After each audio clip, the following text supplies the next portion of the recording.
ശത്രുക്കളെക്കുറിച്ച് പറഞ്ഞതെന്ന് നേരത്തെ നമ്മൾ പറഞ്ഞതാണ്, ചർച്ച ചെയ്തതാണ്.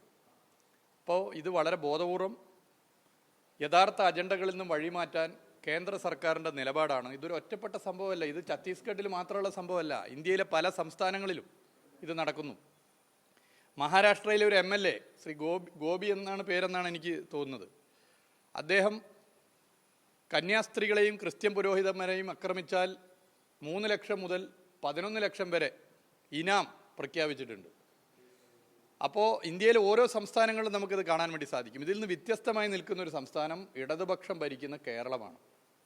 LDF കേരളത്തിൽ ഭരിക്കുന്ന കാലത്തോളം ഇത്തരത്തിൽ ഭരണഘടനാ വിരുദ്ധ നിലപാടുകൾ ഒരു തരത്തിലും അംഗീകരിക്കില്ല, ഒരു തരത്തിലും അംഗീകരിച്ച് മുന്നോട്ട് പോകാൻ പറ്റില്ല.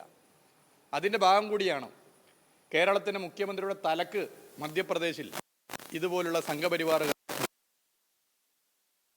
പ്രശ്നമാണ്. ഇതിൽ നമ്മളെല്ലാവരും ഒന്നിച്ചു നിന്ന് ഇവരെ ജയിൽ മുക്തരാക്കണം, അതിൻ്റെ നിലപാട് സ്വീകരിക്കണം. എല്ലാവരും ഒന്നിച്ചു നിന്ന് മുന്നോട്ട് പോകേണ്ട വിഷയമാണ്.